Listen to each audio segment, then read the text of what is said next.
ஓம் கணேசாய நமக. பணிவளர்ந்த வணக்கத்துடன் உங்கள் யோகா விஜய்.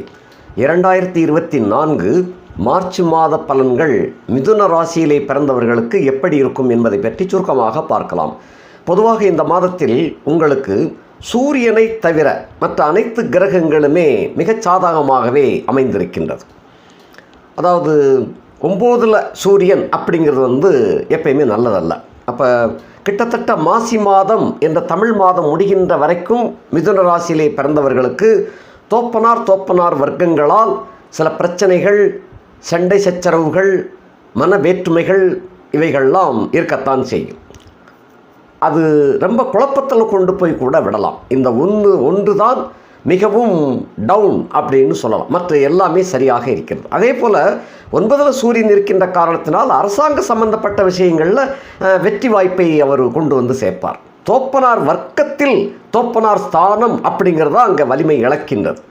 மற்றபடி சூரியன் சம்பந்தப்பட்ட அரசாங்க சம்பந்தப்பட்ட காரியங்கள், அரசு விருது பெறும் காரியங்கள், சாகசம் செய்யக்கூடிய காரியங்கள் எல்லாம் இது அந்த சூரியன் நல்ல ஒற்றுமையாக நல்ல பலத்தோடு காட்சி அளிக்கின்றார். உங்களுக்கு சப்போர்ட்டாகவே இருப்பார். இந்த தோப்பனார் வழிவகை வர்க்கம் மட்டும் அங்கே உங்களுக்கு சிக்கலை கொடுக்கிறது. மற்றதெல்லாம் நன்னா இருக்குது. ஆக இனி வரிசையாக பார்க்கலாம். ராசி நாதனாகிய புதன் சூரியன் சனியோடு சேர்ந்து 9ஆம் இடத்துல இருக்கின்ற காரணத்தினாலே பூர்வ புண்ணிய வலு உங்களுக்கு இப்போ வேலை செய்ய ஆரம்பிக்கும். பூர்வ புண்ணிய வலு அவனுக்கு என்னப்பா நல்ல பாக்கியசாலி, எல்லாத்தையும் போட்டு அனுபவிச்சுக்கிட்டு இருக்கான் அப்படிங்கிற ஒரு தன்மை, அந்த பேச்சு மற்றவர்கள் பேசுவாங்க. நண்பர்களிடையேயும் அந்த பேச்சு அடிபடும். அப்படிப்பட்ட ஒரு அமைப்பு இந்த மார்ச் மாதத்தில் உங்களுக்கு இருக்கின்றது. 4ஆம் இடத்துல கேது இருப்பது இன்னும் பலத்தை கூட்டத்தான் செய்யுமே தவிர குறைக்காது. கேந்திர ஆதிபத்திய தோஷத்தினுடைய வலிமை அடிபட்டு போயிடும். ஆதிபத்திய தோஷம் அடிபட்டு போகின்ற காரணத்தினாலே சுகம் பெருகும். 4ல் உள்ள கேது சில யாருக்கும் தெரியாமல் அனுபவிக்கக்கூடிய அந்த சுகத்தை எல்லாம் அவர் கொண்டு சேர்ப்பார். ஏனென்றால் புதன் சனியோடு கூடியிருக்கின்றார். இந்த சனியுடன் கூடிய அப்படிங்கிறது வீட்டுக்கு தெரியாமல், நண்பர்களுக்கு தெரியாமல், மனைவிக்கு தெரியாமல், இந்த மாதிரி விஷயங்களை எல்லாம் அவர் கொண்டு போவார்.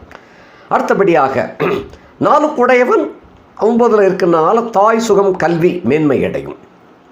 படிப்பு மந்தமாக இருந்தால் கூட இந்த மாதத்தில் எழுதக்கூடிய எக்ஸாம் எல்லாம் நல்ல மார்க்கு கிடைக்கக்கூடிய வகையில் உங்களுக்கு அந்த கேள்விகள்லாம் எளிமையாக புரியக்கூடிய வகையில் மாணாக்கர்களுக்கெல்லாம் சிறப்பாக அமைந்துவிடும். ஆகையினாலே தேர்வு அதிகமான மதிப்பெண்கள் பெறக்கூடிய வகையில் தேர்வுகள் அமைந்திருக்கும். அடுத்தபடியாக 2க்குரிய சந்திரன், அந்த தனம் குடும்ப வாக்கு என்று சொல்லக்கூடிய சந்திரன் 5ஆம் இடத்திலே அமர்ந்து குருவினால் பார்க்கப்பட்ட காரணத்தினாலே நண்பர்களாலும் மனைவியினாலும் கூட்டாளிகளாலும் வரவு செலவுகள் ரொம்ப திருப்தியாகவே இருக்கும். 2 குடையவன் 5ல் இருக்கின்றவனை குரு பார்த்து கொண்டு இருக்கின்றான். இந்த குரு என்பவன் 4, 7க்கு, அதாவது 7, 10க்கு உடையவன். ஆகையினால மனைவியினாலும் நண்பர்களாலும் கூட்டாளிகளாலும் தொழில் ரொம்ப சிறப்பாக நடந்து அதன் மூலமாக வருமானங்கள் அதிகமாக பெறக்கூடிய ஒரு யோகம் இந்த மாதத்தில் இருக்கிறது. அடுத்தபடியாக 3க்குரிய சூரியன் நம்ம ஏற்கனவே சொல்லிட்டேன். 5, 12 அதிபதியாகிய சுக்கிரன் 8ஆம் இடத்துல மறைந்து காணப்படுகின்றார். அதோடு 6, 11 அதிபதியாகிய செவ்வாய் உடன் இருக்கின்றார், உச்சம் பெற்று இருக்கின்றார். ஆகையினால் இந்த கள்ளத்தனமான தொடர்புகள் அப்படிங்கிறது இந்த காலகட்டத்தில், இந்த மார்ச் மாதத்தில் சில பேருக்கு, அதாவது அந்த டீனேஜ் உள்ளவங்க, அந்த நடுத்தர வயதில் உள்ளவங்களுக்கெல்லாம் மிதுன ராசியிலே பிறந்தவங்களுக்கு கள்ளத்தொடர்புங்கிறது இந்த மாதத்தில் மிகவும் வலுவடைந்து காணப்படுகின்றது. செவ்வாயும் சுக்கிரனும் வேறு எங்கே கூடினாலும் கூட அது வேறு மாதிரி சொல்லலாம். பட்சே 8ஆம் இடத்துல போய் அவர் கூடி இருக்கின்றார். 8க்கு வீடு கொடுத்தவன் சனியோ 9ஆம் இடத்துல ஆட்சி மூல திரிகோணமாக அஸ்தமனத்தில் போய் இருக்கிறாரு. ஆகையினால இந்த கள்ளத்தொடர்பு அப்படிங்கிற அந்தரங்கமான தொடர்புகள் மிதுன ராசியிலே பிறந்தவர்கள் ரொம்ப அதிகமாக ஈடுபட்டு அனுபவிக்கக்கூடிய ஒரு வாய்ப்பை இந்த இடத்துல உண்டு பண்ணுது. இருப்பினும் நீங்கள் கவனமாக இருப்பது நல்லது. ஏனென்றால் அந்த உங்களுடைய வெற்றி கனியை, உங்களுக்கு உண்டான யோக பலனை தட்டி பறிப்பதற்கு உரிய ஒரு கட்டம் இருக்கின்றது. அது எந்த இடத்துல அப்படின்னு சொன்னோம்னா, அந்த செவ்வாய் 11க்கு அதிபதியாகி உச்சம் பெற்று 11ஆம் இடத்தை நோக்குகின்றார். அதே போல் இந்த சனியானவரும் 11ஆம் இடத்தை நோக்குகின்றார். உங்களுடைய 6ஆம் இடத்தையும் சனி வாட்ச் பண்ணுறார். அந்த செவ்வாயினுடைய 2 வீடுகளையும் சனி வாட்ச் பண்ணுறார். அதில் 6ஆம் இடத்தை சனி பார்ப்பது நல்லது தான்.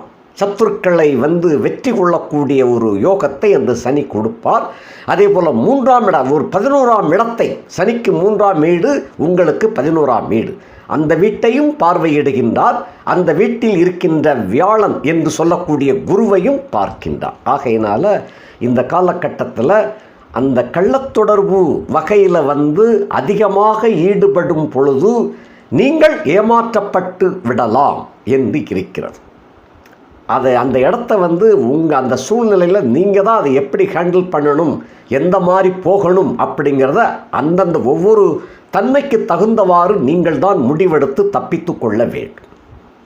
அது கொஞ்சம் கவனமாக நடந்து கொண்டால், இந்த பழைய படத்தில் கூட சொல்லுவாங்க, அதாவது கவனமாக ஆடிவிட்டால் கண்ணாலமும் உண்டாகும், கவனமாக, அந்த மாதிரி அந்த ஒரு பாட்டு படிப்பாங்க. இந்த பழைய பாட்டில் அந்த பாடல் எம்ஜிஆர் நடனத்தில் அந்த மாதிரி பாட்டு வரும். கவனமாக ஆடிவிட்டால் கல்யாணமும் உண்டாகும், கவனம் தடுமாறிவிட்டால் கையும் காலும் 2ஆகும் அப்படின்னு அந்த ஒரு வரி வரும். அதுபோல் இந்த காலகட்டத்தில் உங்களுடைய வெற்றிக்கனியை அந்த நண்பர்களாலும் மனைவியினாலும் கூட்டாளிகளாலும் ஏற்படக்கூடிய ஒரு பெரிய ஒரு யோகம் இந்த மாதத்தில் நீங்கள் பெறக்கூடிய ஒரு வாய்ப்பு ரொம்ப சிறப்பாக இருக்குது. நான் கொஞ்சம் நல்லா விளக்கம் சொல்ல தெரியாமல் கூட நான் சொல்லிக்கிட்டு இருக்கேன்னு கூட எனக்கே படுது. அது எப்படி விளங்க வைக்கணும் அப்படின்னு சொல்ல முடியாமல் சொல்லிக்கிட்டு இருக்கிறேன்.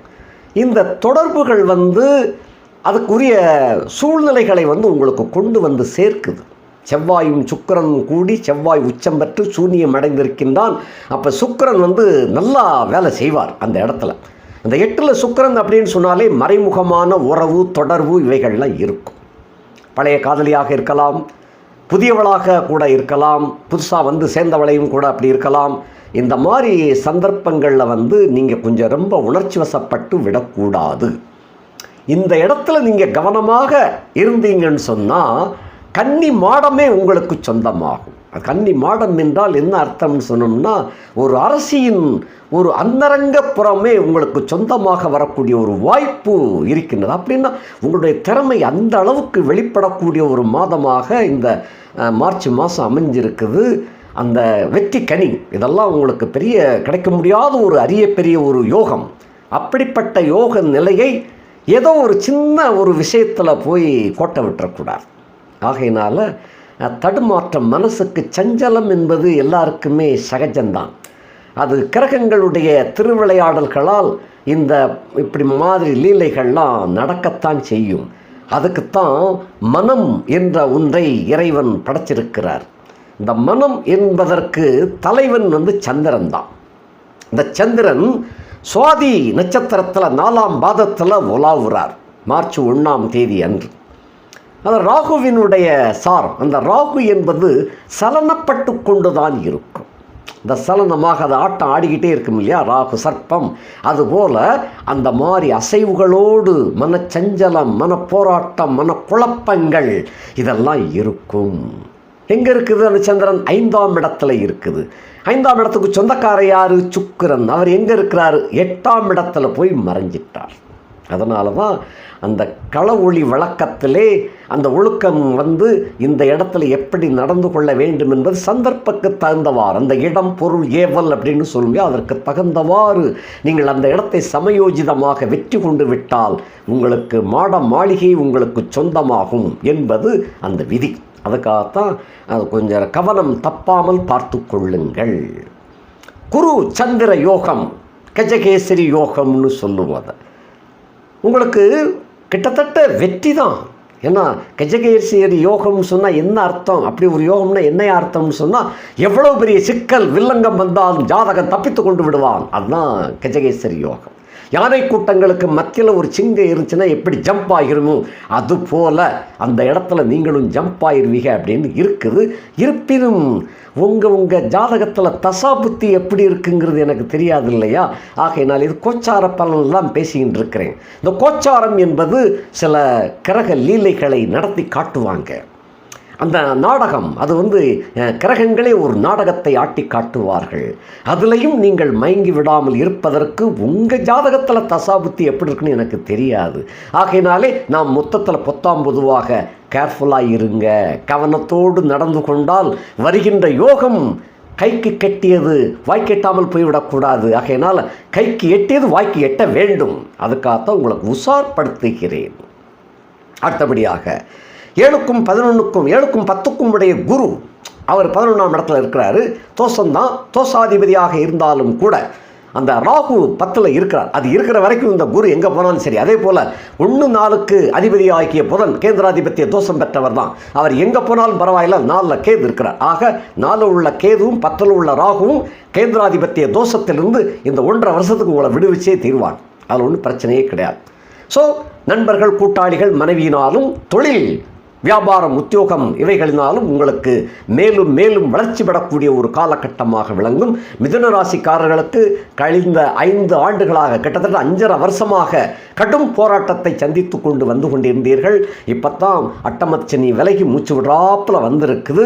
இருப்பினும் 4ஆம் தசை சனி தசை நடந்து கொண்டிருப்பவர்களுக்கு நல்லா குறிப்பாக யாவும் வச்சுக்கோங்க. மிருக சீரிசம் என்ற நட்சத்திரத்திலே பிறந்தவர்களுக்கு 4ஆம் தசையாக சனி தசை நடந்து கொண்டு இருக்கும். இந்த நடுத்தர வயசு தான் அதெல்லாம் வரும். அந்த நடுத்தர வயசில் சனி தசையில் மாட்டிக்கிட்டவங்களுக்கு இந்த மார்ச் மாதத்தில் கிடைக்கக்கூடிய அந்த கள ஒழுக்கம் அப்படிங்கிறதுல கள்ள ஒழுக்கம் இந்த விஷயத்தில் ரொம்ப கேர்ஃபுல்லாக ரொம்ப ஜாக்கிரதையாக நடந்து கொள்ள வேண்டும். கரணம் தப்புனா மரணம் அப்படிம்பாங்க. அந்த கம்பி மேலே நடக்கிறவங்களை அப்படி சொல்லுவாங்க. அதுபோல் ஒரு சின்ன விஷயந்தான் அது போட்டு கொடுத்துரும். அதனால் ரொம்ப கேர்ஃபுல்லாக இருந்தீங்கன்னா வெற்றி கனி உங்கள் கையில் மடியில் வந்து விழும். கவனமாக இருங்கள். உத்தியோக ப்ரமோஷன் கூட சில பேருக்கு பெரிய யோகமாக கூட அமைஞ்சிரும். சம்பள உயர்வு, உத்தியோக உயர்வு, அந்த வேலை பார்த்து கொண்டு இருக்கவங்களுக்கு, தொழில் வியாபாரம் பண்ணி கொண்டு இருப்பவர்களுக்கு கிடைக்க முடியாத ஒரு பெரிய பார்ட்டி உங்களுக்கு கிடைச்சிடலாம். அந்த இடத்துல நீங்கள் நடவடிக்கை எப்படி இருக்குது அங்கே பார்த்து தான் அவங்க செய்வாங்க. அதில் கோட்டை விட்டுறக்கூடாது. அதுக்காகத்தான் கொஞ்சம் எச்சரிக்கை பண்ணுகிறேன். 8-9 அதிபதியாகிய சனி 9ஆம் இடத்துல ஆட்சி மூலத்திரிகோணமாகி அஸ்தமனமாயிருக்கிறார். 9ல் சனி வந்தாலும் கூட அப்படி பெரிய யோகம் அப்படின்லாம் சொல்லிவிட முடியாது. அஷ்டமத்து சனியிலேருந்து விடுவிச்சாச்சு, அதுதான் அர்த்தம். சில பேர் அட்டமச்சனி விளையிடுச்சில்ல உடனே யோகத்தை எதிர்பார்க்குறாங்க. அது எப்படி யோகத்தை அப்படி செய்ய முடியாது? சனி அதாவது படுகுழிக்குள்ளே விழுந்த உங்களை 5.5 வருஷமாக போராடி கொண்டிருந்த உங்களை வெளியே தூக்கி கொண்டு வந்து போட்டாச்சு. பிரச்சனை இருக்குதியா, மூச்சு இருக்குதியா, எதை ஓடிக்கிட்டு இருக்கியா, சீக்கிரம் ஆஸ்பத்திரியில் கொண்டு போய் சேருங்கய்யா, குளுக்கோஸை ஏற்றுங்க அப்படின்னு தான் சொல்லுவாங்க. அப்படி குளுக்கோஸ் ஏற்றுனவொன்னே எந்திரிச்சு ஜம்ப் பண்ணி ஓட முடியுமா நீங்கள்? அதுபோல் கொஞ்சம் கொஞ்சமாக தான் அந்த குணமாகி அந்த யோகம் வேலை செய்ய ஆரம்பிக்கும். அதிலும் இந்த மார்ச் மாதம் ஒரு வலிய யோகத்தை உங்களுக்கு கிரக கூட்டங்கள் கொண்டு வந்து கொண்டு இருக்கின்றது. இதுக்கு இடையில் அந்த செவ்வாயும் சுக்கிரனும் 8ஆம் இடத்துல வசமாக மாட்டிக்கிட்டாங்க. ஆகையினால் மனக்குழப்பம், சஞ்சலம், அதாவது என்னன்னு சொன்னால் அதை ஒரு சபலம், அந்த சஞ்சலம் என்பதை விட இந்த இடத்துல சபலம் அப்படின்னு சொல்லலாம். இந்த சபலத்தில் மாட்டிக்கொண்டு விடாதீர்கள். கவனமாக இருங்கள். கவனத்தோடு நடந்து கொண்டால் கல்யாணம் நடக்கும். அப்படின்னா என்ன அர்த்தம்? வெற்றிக்கனி உங்கள் கையிலே கிடைக்கும். ராஜ தர்பார் தான் உங்கள் யோகம். அப்படிப்பட்ட யோகமாக அமைந்து விடும். கிடைச்சதுக்கப்புறம் என்ன வேணாலும் பண்ணுங்களேன். அது வரைக்கும் கொஞ்சம் பொறுமையாக இருக்கலாம் இல்லையா? அந்த மாதிரி நடந்து கொண்டால் வெற்றிக்கனியை உங்கள் மடியிலே வந்து தவழும். வெற்றி திருமகள் உங்களை தழுவுவாள். அப்படிப்பட்ட ஒரு ஆனந்தமான ஒரு யோகம் காத்து கொண்டிருக்கிறது. கவனமாக நடந்து கொள்ளுங்கள். நன்றி, வணக்கம்.